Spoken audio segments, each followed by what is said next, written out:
नमस्कार, हल्ला बोल टीवी देख रहे हैं आप। मैं हूं आपके साथ प्रियंका। देखिए, बिहार के मुख्यमंत्री का नाम नीतीश कुमार है, बिहार के डीजीपी का नाम विनय कुमार है। ये दोनों महिलाओं के सम्मान और हक की बातें करते हैं और इन्हीं के कार्यकाल में जो पटना में नीट छात्रा की रेप हुई है, उसमें पुलिस अधिकारी पीड़ित जो रेप छात्रा है उसके परिजनों को ही धमका रहे हैं।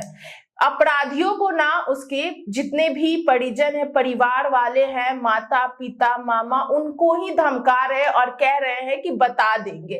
इतना ही नहीं, इन सब को लेकर जब हल्ला बोल की टीम वहां पे पहुंची और पीड़ित परिवार के मामा से जब बात की तो उसमें ये सब का खुलासा हुआ है। क्या ये मामला, इस विषय पे आपको और भी ज्यादा जानकारी देंगे हल्ला बोल टीवी के संपादक दीपक शर्मा। देखिए, आज हल्ला बोल की टीम जहानाबाद के पतियामा गांव पहुंची, जहां की वो छात्रा है जी।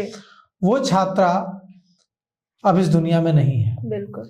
उसके माता पिता मामा और दूसरे परिजन कह रहे हैं, हल्ला बोल टीवी के से बातचीत में ऑन कैमरा कह रहे हैं कि उनको थानेदार धमका रही हैं, एसएचओ धमका रही हैं, कह रही हैं कि बाद में पता चल जाएगा, बाद में पता लगा देंगे। अच्छा।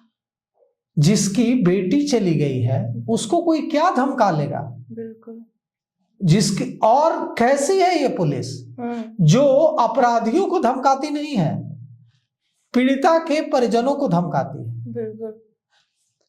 पीड़िता के मामा ने हल्ला बोल टीवी से जो बातचीत हुई है उसमें क्या कुछ कहा है, हम आपको सुनाते हैं। क्या कहिएगा सर? सर, लड़की के हम मामा हुए और मेरे लड़की के साथ सर अन्याय हुआ, ये सब जानता है। बाकी प्रशासन इसको बहुत छुपाने की कोशिश किया। अब क्यों किया, क्यों नहीं किया, वो खुद बताएंगे, है ना। हमने स्टार्टिंग से ही उठाया, मैं अपने लड़की के शरीर पे निशान देखकर कि मेरे लड़की के साथ कुछ गलत हुआ है, जो कि सरकार ने इसको इग्नोर किया। सरकार ने नहीं है, हमें प्रशासन, जो चित्रकूट का प्रशासन है उसने इग्नोर किया।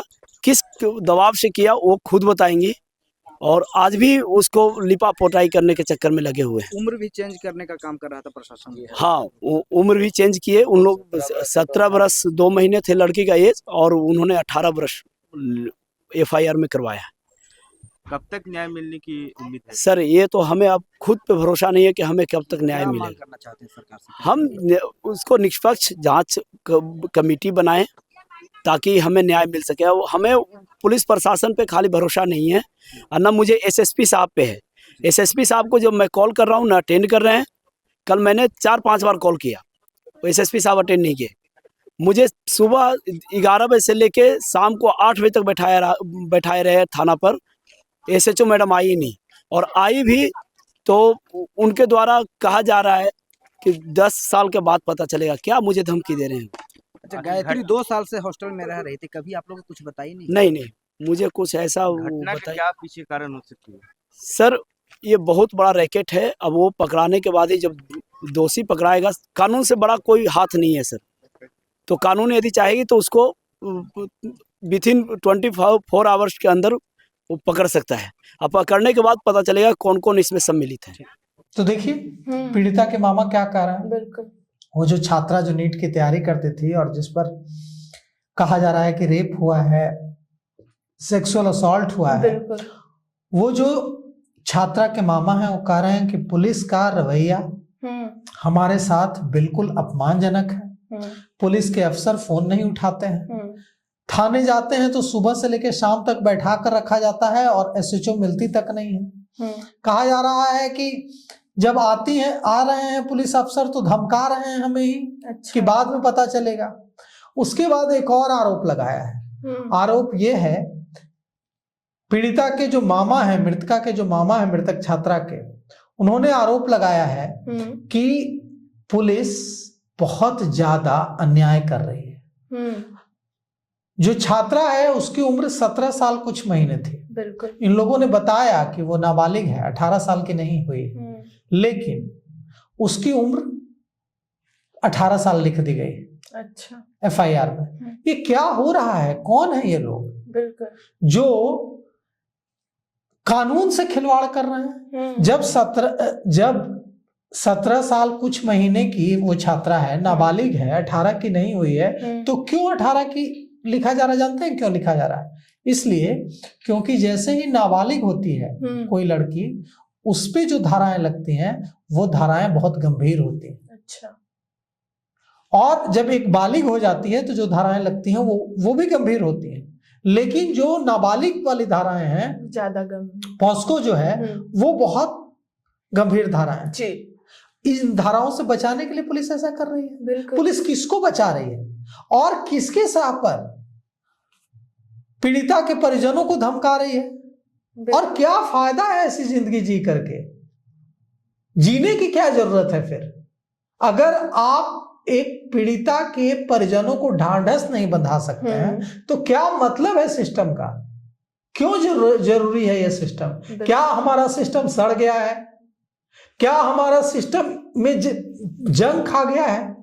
क्या हमारे सिस्टम में इतनी भी ताकत नहीं रह गई है कि एक छात्रा जो डॉक्टर बनने का सपना लेकर जहानाबाद से पटना आती है पढ़ाई करने, उसके साथ सेक्सुअल असॉल्ट होता है, ऐसा उसके परिजनों का कहना है, माता पिता मामा का कहना है, और उसके पूरे शरीर पर खरोचों के निशान है, वो नाबालिग है, 18 की भी नहीं हुई है, और पुलिस बिना किसी जांच के कहती है कि ये सेक्सुअल असॉल्ट का मामला नहीं है, सुसाइड का मामला है। बिना पोस्टमार्टम रिपोर्ट तक का इंतजार नहीं करती है, पुलिस डॉक्टर बन जाती है जी।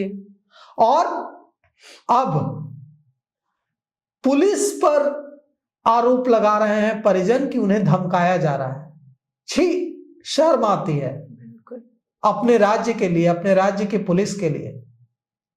पुलिस अपराधियों को धमकाएगी, अपराधियों को डराएगी, अपराधियों को कानून का सबक सिखाएगी कि जिसने अपना बच्चा खो दिया, अपनी बेटी खो दी, उसके परिजनों को धमकाएगी। पुलिस का काम तो उसके साथ ढाढ़स बनना है, उसको सुरक्षा देना है ताकि उसको कोई धमका ना सके, उसे डरा ना सके, इंसाफ दिलाना है।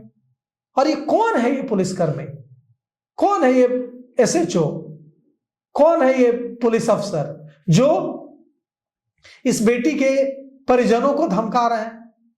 आज प्रशांत किशोर जब पहुंचे, जन सुराज के सूत्रधार प्रशांत किशोर जब पहुंचे जहानाबाद के पतियामा गांव मिलने जी, तो वहां उनसे भी माता पिता मामा ने यही बात कही कि पुलिस धमका रही है कि आप केस को ज्यादा फॉलो मत कीजिए, निष्क्रिय हो जाइए। शर्म आती है, आंख से आंसू भी छलक रहे हैं कि एक बच्ची बालू माफिया से पैसा ले लेना उतना दुख नहीं देता है।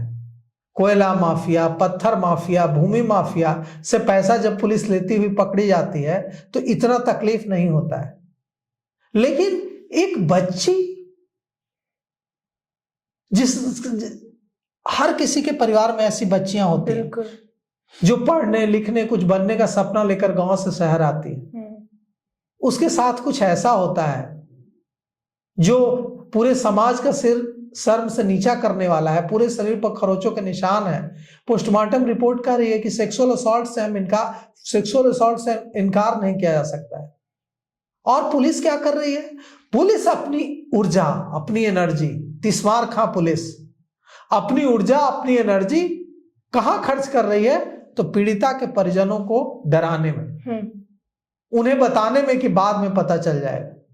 शर्म आती है। अगर पुलिस को शर्म नहीं आ रही है तो हमें जरूर शर्म आ रही है, क्योंकि हम बिहार हैं, हम बिहार के नागरिक हैं, हम बिहार के वोटर हैं, हम बिहार की सरकार चुनते हैं। और अगर हमारी पुलिस इस तरह से काम कर रही है तो हमें शर्म आ रही है। जी, तो सुना आपने कि किस तरीके से पटना में जो नीट छात्रा की रेप हुई है, उसके बाद उसके मामा ने एक बड़ा खुलासा किया है कि पुलिस उसके परिजनों को ही धमका रही है। हालांकि इन सब को लेकर आपकी क्या राय हमें कमेंट बॉक्स में बताएं। फिलहाल इस पेशकश में इतना ही। आगे की खबर देखने के लिए बने रहा हल्ला बोल टीवी के साथ। धन्यवाद।